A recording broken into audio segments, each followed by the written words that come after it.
Yeah, so I was actually trying to look at this earlier because we do have so many. I wanted to make sure I pointed out the important ones because there's a like on the A&M website, there's a section for traditions, and you can spend Oh, hours just kind nice. of going through them all and whatnot. But um, I think there's two sides to this. There's the university side, which is uh, very steeped in tradition, and of course the football side, which is the really fun part.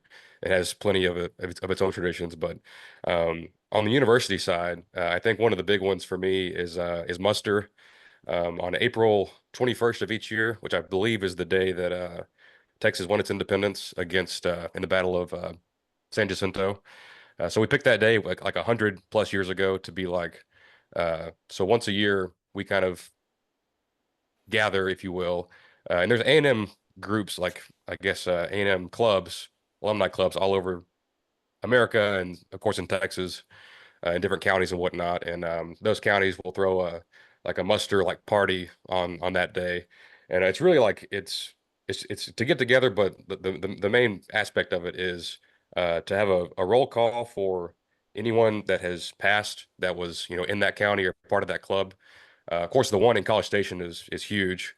I've been to that one a couple times when I was a student, but there's usually pretty good speakers. Like I went to one in Dallas, and the speaker was Jackie Sherrill, our old football coach, which was great to listen to him. But I think that's cool to kind of, uh, you know, to like even though we graduated, we go on to our lives, we still have this bond, and even if it's not all the time during football season, of course, but there's still once a year where you can be like, hey, like this is, like we're still Aggies. This is an A&M thing. And get together and that sort of thing. But so Muster, I think, is super cool. Silver Taps is one for current students that pass. They have it once a month. It's a big deal, which I mean, it's crazy to say because young people, you know, they have they live a lot. They don't have high mortality rates, but stuff happens, and but there are some months even with 70,000 students where there's no silver taps because no one like no students pass that month, which is always cool to see. So I try to share that, retweet that whenever the university puts that out. So but silver taps, so once a week they'll gather on campus, and I'm blanking on what part, but so there's everyone knows the taps like song with the bugle horn. Well, Hmm. silver taps is that same song just slowed down quite a bit. And there's no one that even speaks or says anything. I think someone reads off the names of whoever passed that month. But that's all it is. It's that they play taps and everyone just kind of leaves. It's very somber, but it's very cool. Of course, Bonfire, everyone knows about that one. I've this may make me a bad Aggie. I've never actually been to Bonfire. It used to be on campus. Obviously, the tragedy back in '99, and now it's held like way out, kind of uh, in the country in Brazos County. I've seen it. I've seen the live streams on Facebook and YouTube, but I never have actually been. So we'll definitely get to one because now we actually play Texas. So that was built around that game. So excited to get out to that. But on the football side, I mean, the biggest one is the 12th man, which we just crossed. That was in 1922. So we just crossed the century mark for that one. But so long story short, we were playing uh, Center College in 1922. We're getting beat to hell we're decimated with injuries, and our coach at the time was like, I might need to have someone from the stands come and suit up and get in the game because we're down to 11 guys. And he's like, we have one more injury. Like, we're going to get penalized for having 10 guys. So there's actually a basketball player by the name of E. King Gill who was uh, the coach called him down. He took an injured player's jersey and uniform. And even though he never actually entered the game, we did end up coming back and winning that game, which was apparently a big upset. I'm not sure if they had spreads back then, but they say it was an upset.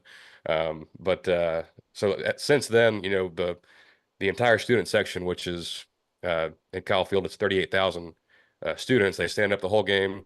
Uh, Luckily, we have 85, 105 kids now. Don't need to call anybody from the stands, hopefully. So, but it is cool, and there's been different kind of lawsuits and things with that. Like I know Seattle tried to lay claim to it, and Oh yeah. we kind of protected it. You know, it's like I'm definitely not a lawyer, so but it's kind of one of those things where if you don't fight for it, you will lose it, and so I think Seattle is just focused on the number 12 instead of the 12th man, but Hmm. so that's a big thing, obviously, but the coolest thing with that I think was, and I think Jackie Sherrill's the best coach we've ever had at A&M.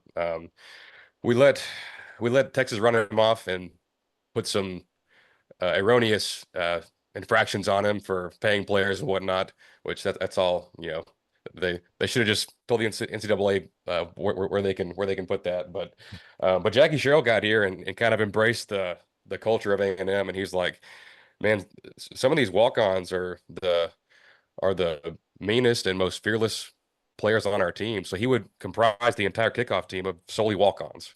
And that was like the 12th man kickoff team. And they kind of had a reputation of just going down there. This is pre-targeting. So they were just knocking the crap out of people and that sort of thing. So uh, now the number 12 will get awarded to the top walk-on the team. I think Elko lets the players vote on it now. So, but since I've been following, because a friend asked me this, he was like who gets the number 12? Like who decides that? And I'm like, it's always, a walk-on who's a pretty good special teams player. And I think for a while, I think maybe the last one didn't, but I think every 12th man we had for like 12 or 13 years blocked a kick at some point. And it was the same, like it'd be the same guys for like, 3 or 4 years, but I can name five of them that block kicks when I was there and a Hmm. little bit after. So, um, I don't, our last one didn't block a kick, but he had to play in the Texas Bowl because we had 50 players, and he got an interception in the Texas Bowl. So I guess that's just as good as getting a block kick. So, but yeah, I think that's the primary ones I would say.